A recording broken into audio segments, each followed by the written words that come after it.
한때 사오정 시리즈라고 하는 유머가 유행한 적이 있습니다. 물론 지금도 썰렁하게 써먹기도 하는 사람들을 봅니다. 90년대에 나라라 슈퍼보드 이런 만화 영화가 유행했습니다. 손오공이 주인공인 서유기를 만화 영화로 완전히 새로 만드는 겁니다. 그래서 부제로 환상 서유기 이런 식의 제목이 붙었습니다. 근데 거기에 조연인 사오정은 머리살의 주름이 워낙 잘 발달해가지고 귀를 막고 있습니다. 그래서 평상시에는 엉뚱한 답을 했기 때문에 유머로 유행한 것입니다. 수업 시간에 사오정이 말합니다. 선생님, 칠판 글씨가 안 보여요. 이게 안 보인다고? 너 눈이 몇이니? 사오정이 답합니다. 제 눈은 둘인데요. 그게 아니고 눈이 얼마냐고. 제 눈은 안 파는데요. 말하는 사람의 의도가 항상 정확하게 전달되는 것은 쉽지만은 않습니다. 전달을 잘 하려면 두 가지 점을 고려해야 합니다. 첫째는 말하는 사람의 문제이고 두 번째는 당연히 듣는 사람의 문제입니다. 그래서 말의 내용보다 말하는 사람이 중요하다는 의미로 메신저가 메시지라는 말을 합니다. 내부자라는 영화가 있는데요. 깡패가 진실을 말하지만 아무도 안 믿죠. 하지만 우여곡절 끝에 검사가 말하니까 믿는 사람들이 생기기 시작한다는 거죠. 메신저가 메시지다. 여기서 조금 더 나가서 매체가 메시지라는 말도 합니다. 어느 매체를 통해서 말하느냐에 따라서 메시지의 파급 효과가 달라진다는 말입니다. 그래서 신문에 발표하느냐, 텔레비에서 발표하느냐, 이런 것 따라서 파급 효과가 달라진다. 성경의 전달도 글로 읽느냐, 귀로 듣느냐에 따라서 달라집니다. 2000년 전, 3000년 전의 이야기가 현재 우리들에게 정확하게 전달되기 위해서는 통역 수준의 전달이 필요합니다. 그래서 성경 번역이 지속적으로 이루어지고 있습니다. 언어는 사회성이 있기 때문입니다. 같은 단어가 의미가 바뀌어지기도 하고 단어 자체가 사라지기도 하기 때문입니다. 사랑한다는 말을 16세기 사람들에게, 우리나라 사람들에게 했다면 그 사람들은 생각한다 이런 의미로 받아들였습니다. 물론 지금은 우리가 사랑한다 그러면 사랑이라는 의미를 또 다르게 보죠. 그러니까 그때에 사랑한다는 말이 나와 있었으면 지금 말로 번역할 때는 생각한다 이렇게 번역을 해야 정확한 번역이라는 거죠. 아무튼 대화 중에 말귀가 어두운 사람들이 있습니다. 그 이유 중에 하나가 행동이나 표정을 보지 않아서 이해하지 못했을 확률이 높습니다. 의사 전달을 연구하는 학자들의 이야기가 표정이나 행동을 통해서 70%의 의도가 전달되고 단어로는, 말로는 30%밖에 되지 않기 때문에 표정이나 행동을 보지 않고 말로만 들으면 오해할 수 있는 여건들이 생길 수 있다는 거죠. 그래서 꽃 같은 사랑한다는 말을 해도 그게 진짜로 사랑하는 건지 미워한다는 건지 이게 표정을 봐야 아는 거죠. 그래서 좋아한다고 말하면서 뒤로 물러서면 싫어하는 거죠. 우리 주변만의 문제는 아니고 어디서든 의사소통이 있는 곳에서는 정확하게 전달되지 못하기 때문에 고통을 당하기도 하고 오해가 생기기도 합니다. 요즘 교회에서 많이 보는 영화 중에 예수는 역사다 이런 영화가 있습니다. 지난주인가 그 앞주인가 저희 교회에서 가족이 조용히 깜깜할 때까지 기다려서 보았습니다. 시간이 2시간 넘게 걸린 것 같은데 그 내용 중에 이제 주인공이 아들인데 자기 아버지를 굉장히 미워해서 애가 태어났는데도 연락도 안 합니다. 근데 이제 부모는 신문을 보고 옛날 이야기니까 찾아옵니다. 근데 찾아와서 이야기하다가 왜 존이라는 이름을 안 넣었느냐. 그래서 싸우고는, 그냥 대판 싸우고는 돌아가죠. 아버지는. 끝까지, 돌아가실 때까지 아버지의 마음을 이해 못하고, 이제 돌아가고 나서 조용히 자료를 보다 보니까 이게 그게 아니었다는 거죠. 아버지는 표현 못하는 사람. 그래서 표현은 못하지만 사랑하는 것. 이게 오해로 말미암아 끝까지 원수같이 지내는 사람들 굉장히 많이 있죠. 물론 오해하지 않고 지대로 이해하고도 원수같이 지내는 가족들이 있기도 합니다. 하나님의 나라는 평화의 나라인데 이 평화는 소통해서 이해한다는 게 전제된 것입니다. 우리 교회 입구에 통하는 공동체 이렇게 붙여 놓으니까 교회 이름을 몰라서 입구까지 와서 무슨 교회예요? 이렇게 묻는 사람들을 봅니다. 교회 이름을 밑에 간판 붙여 놓았지만 못 보고 올라오는 사람들이 많은 거죠. 통하는 공동체, 제가 생각하는 첫 번째 게 소통해야 한다. 그런 점을 생각해서 처음에는 어깨 위에 3자를 붙였거든요. 3가지가 통해야 된다. 근데 물론 표현할 때 잘 안 붙인 데도 있고 합니다. 본문 들어갑니다. 지난주에는 정결의식에 대해서 나누었습니다. 제자들이 손을 씻지 않고 음식을 먹는 것을 보고 바리새인들이 공격을 하자 예수님이 사람들의 속에서 나오는 악한 생각들이 사람들을 더럽게 한다고 그렇게 말씀하십니다. 그 다음에 두로 지방에 가서 귀신 들린 딸을 고쳐주고 또 갈릴리에 돌아와서 기먹고 말이 어눌한 자를 고쳐줍니다. 그게 7장 뒤편 이야기고 8장 처음에는 보리떡 7개와 물고기 2마리로 4,000명을 배물리 먹이시고 남은 조각이 7광주리를 거두었습니다. 그리고 본문이 나오고 본문 뒤에는 맹인을 고치신 이야기, 그 다음 베드로의 신앙 고백이 나옵니다. 마가복음의 진행은 8장 본문 뒤에 나오는 베드로의 신앙 고백을 중심으로 해서 전반부에는 갈릴리 사역, 후반부에는 예루살렘으로 가셔서 하는 사역입니다.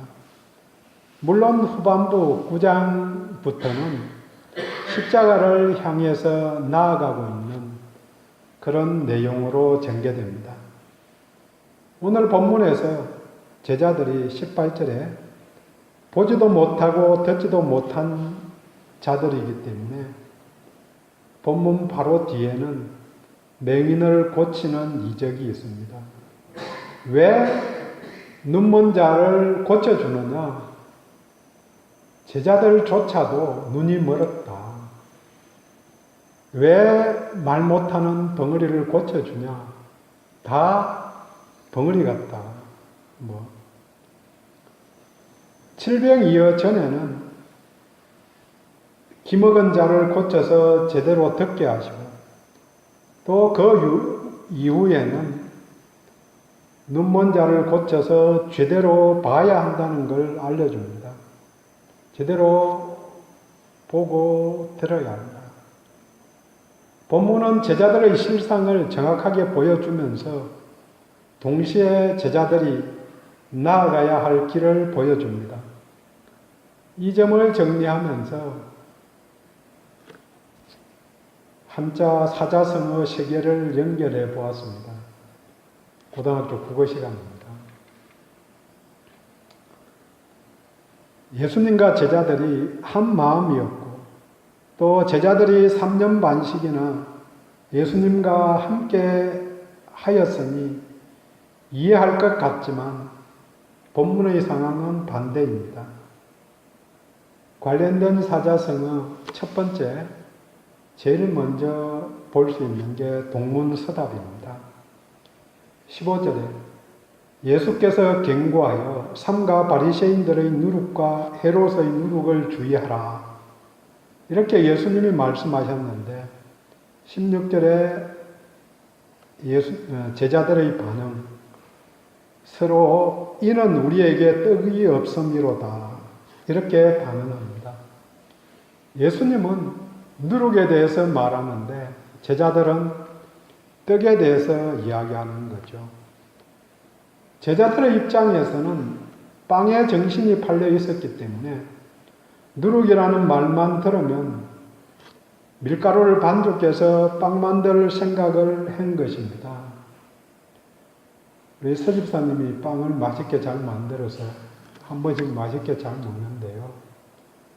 누룩, 효모, 이스트 그러면은 밀가루 생각하고 같이 연결이 당연히 되는 거죠. 막걸리 만드는 사람은 누룩 그러면 막걸리 만들 생각이 팍 드는 거죠. 당연한 것인 것은 맞죠. 칠병이어로 사춘명을 나누어 먹이고 남은 7강주리를 이게 다 가져와도 됐었는데 주고왔다는 게 제자들의 입장에서는 걸렸던 겁니다. 그래서 우리에게 떡이 한 겹밖에 없다. 이게 첫 번째 제시된 내용이죠. 14절에 떡 가져오는 것을 잊어 한 개밖에 없다. 떡이 한 개밖에 없으니까 부담이 된 상황에서 누룩이라는 말을 듣자마자 즉각적으로 식량이 없다는 생각을 한 것입니다. 자기 생각에 가득 차서 현재의 문제에 마음이 걸려서 동문서답을 했습니다. 생명의 떡이 되신 예수님을 방금 전에 봤으면서 경험했으면서도 동문서답을 한 것입니다. 동문서답의 이유는 사오전과 같이 귀가 막힌 이유가 18절에 나옵니다. 눈이 있어도 보지 못하고 귀가 있어도 듣지 못하고 또 기억하지 못했으니까 시각장애, 청각장애, 그리고 기억상실증 이게 제자들의 모습이고 또 현대인들의 모습입니다. 물론 그 속에 무기력한 성도들도 포함됩니다. 예수님의 경고를 무시하고 자기 하고픈 것만 말하고 요구하는 것, 동문서답입니다. 보고 싶은 것만 보고 듣고 싶은 것만 듣고 또 기억하고 싶은 것만 기억하는 우리들이죠. 그러니까 누가 말해도 피상적으로 듣고 대답합니다. 당연히 성경 말씀에 대한 반응도 마찬가지입니다. 지난주에 말씀드린 내용이지만 홍정길 목사님 말씀대로 개신교의 핵심이 말씀인데 오직 말씀으로 행함 없이 말씀만 입다면 사기다. 그리고 사랑과 섬김 없는 한국 교회는 없어질지 모른다고 경고를 합니다. 사기꾼 교인 만드는 교회 된 것 같다. 이까지 지난주에 말씀드린 것입니다. 예수님의 의도는 누룩이고 이 누룩은 교훈이라고 마태복음은 해석을 합니다. 바리새인들과 헤롯 땅의 교훈을 주의하라는 경고인데 제자들은 먹을 떡이 없다는 것으로 답을 합니다. 동문서답. 불통의 시대이고 불통은 고통의 시작입니다. 동문서답의 이유는 두 번째 사자성어 동상이몽이어서 그렇습니다. 예수님과 동행하며 함께 있지만 같은 방 안에서 잠을 자도 다른 생각을 하기 때문입니다. 제자들은 끝까지 세상 나라를 생각하고 예수님은 하나님 나라를 생각하고 있습니다. 그렇기 때문에 다음 주에 나눌 말씀 맛보기로 잠깐 드리면 9장 33절 이하에 제자들이 길 가면서 누가 큰 자인가 하는 논쟁을 합니다. 제자들 입장에서는 예수님이 메시아니까 메시아의 시대가 열리면 로마의 압제가 사라진다. 자유로운 메시아 나라가 되고 메시아가 왕으로 오시니까 관심사는 누가 국무총리 될 거냐, 누가 국방부 장관 할 건지 여기에 관심이 있는 겁니다. 하지만 예수님의 나라는 이 세상 나라가 아니고 정치적인 왕이 되는 게 더더욱 아니었습니다.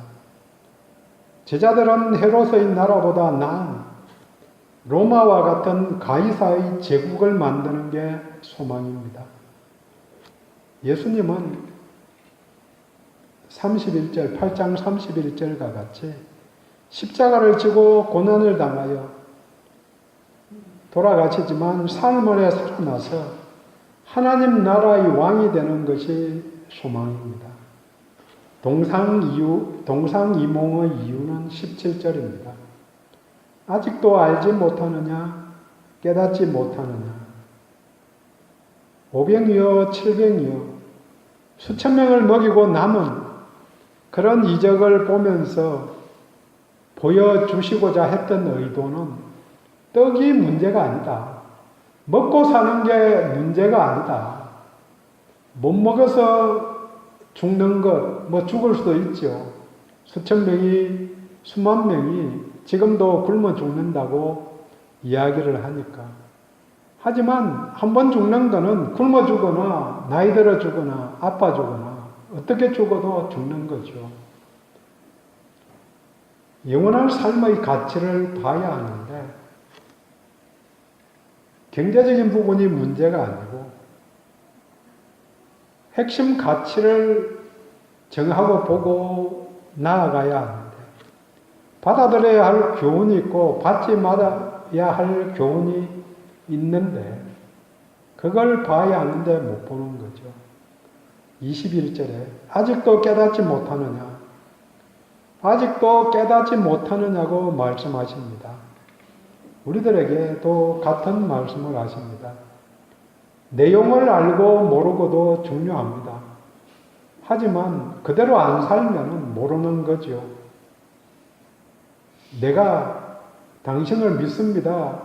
백날 이야기해봤자 안 믿고 또 안 믿듯이 행동하면 믿는 게 아니죠. 말로 하는 것은 믿음이 표현되는 게 아니라는 거죠.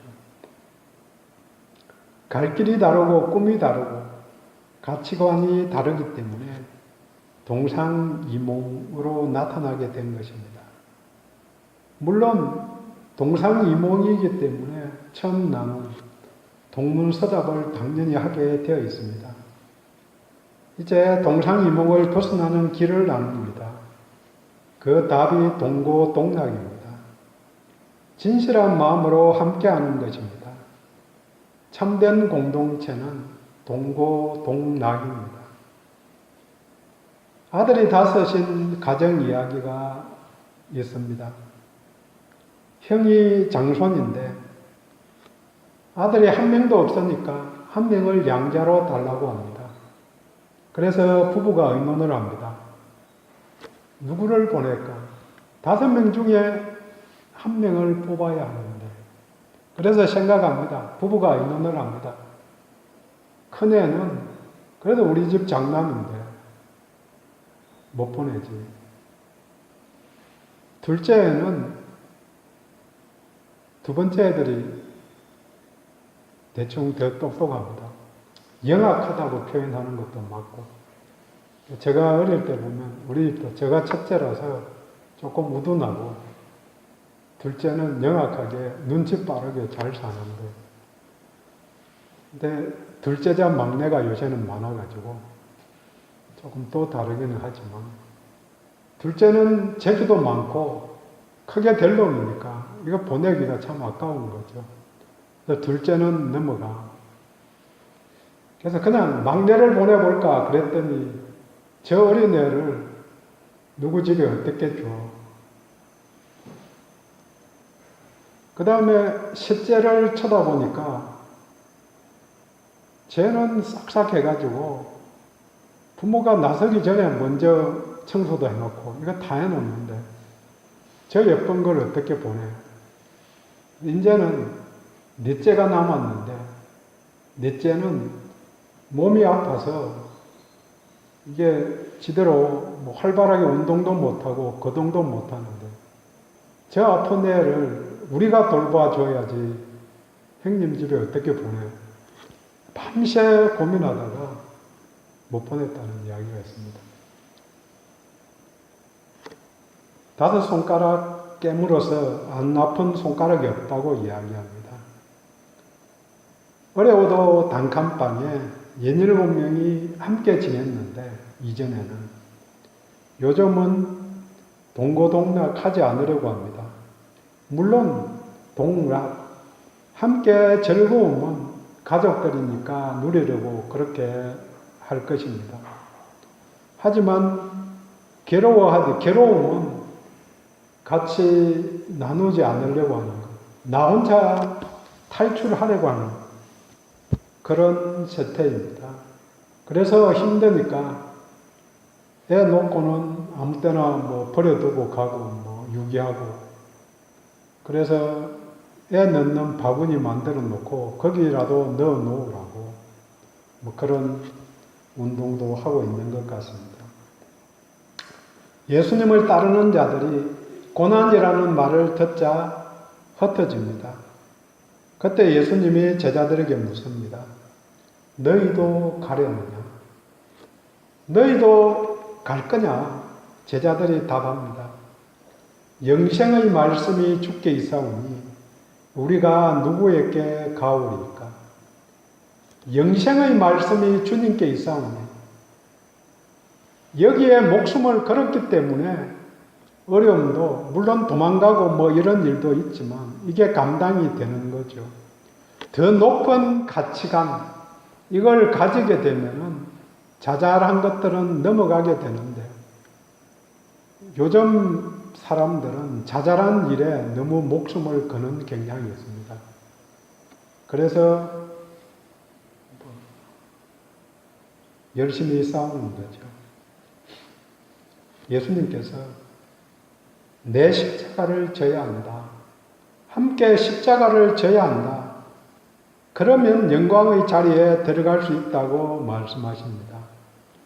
동고동락을 하려면 동일한 비전, 동일한 꿈과 가치를 보유해야 합니다. 여기에 결정적인 게 신앙 고백입니다.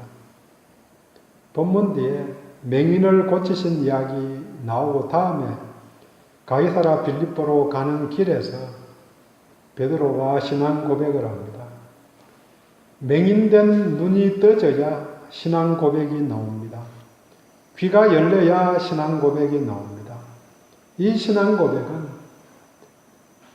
8장 29절에 당신은 그리스도이시니이다. 물론 번역에는 주는 그리스도이십니다 이렇게 되어 있지만 주라는 단어는 아니고 정확하게는 당신은 그리스도이십니다. 마태복음은 16장 16절에 당신은 그리스도요 살아계신 하나님의 아들이십니다. 누가복음 9장 20절은 하나님의 그리스도이시라고 그렇게 고백합니다.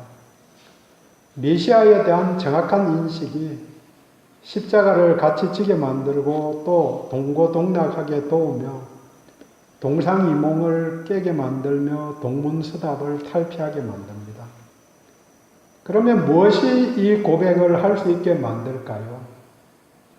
부드러운 마음입니다. 17절에 너희 마음이 둔하냐? 알지 못하냐? 깨닫지 못하냐? 결론이 둔한 마음, 딱딱한 마음 때문에 생긴 문제라는 거죠. 최근에 몇 번 읽은 에스겔서 말씀입니다. 36장 26절에 또 새 영을 너희 속에 두고 새 마음을 너희에게 주되 너희 육신에서 굳은 마음을 제거하고 부드러운 마음을 줄 것이며 27절 이어서 또 내 신을 너희에게 두어 너희로 내 율례를 행하게 하리니 너희가 내 규례를 지켜 행할지라. 새 영, 내 신을 너희 속에 두겠다. 그 약속대로 성령님이 오셨고 우리들이 성령님을 영접하고 믿고 고백합니다. 성령님이 우리들의 마음을 부드럽게 만들어 주셔서 그래야만 규례를 지켜나갈 수 있게 됩니다. 물론 우리들의 의지도 필요하지만 더 중요한 요소가 성령님의 도우심입니다. 도우심을 구해야 합니다. 정리합니다. 우리는 다 사오정 같은 모습들이 있습니다. 동문서답, 누룩이란 말을 들어도 뜻으로 알아들었습니다. 이것은 동상이몽, 바라는 나라가 달라서입니다. 가이사의 제국과 하나님의 나라가 다릅니다. 가이사의 제국은 바리새인들과 헤롯 당의 교훈을 따라가려는 모습입니다. 통일 비전이 있을 때에 동상이몽에서 벗어날 수 있습니다. 동일 비전이 있으면 동고동락할 수 있습니다. 어떻게 같은 비전을 갖는가? 어떻게 예수님께 집중할 수 있는가? 굳은 마음이 아니고 부드러운 마음이 될 때 가능합니다. 그때의 말귀를 알아들을 수 있습니다. 성령님이 굳은 마음을 부드러운 마음으로 바꾸어 주십니다. 어떤 영역들에 있어서 딱딱한 영역들이 꼭 있거든요. 그 부분을 부드럽게 만들어 주시면 말씀이 내게 와 닿을 수 있을 것입니다. 성령님의 도우심이 오늘도 우리들에게 또 제게도 필요합니다. 기도합니다.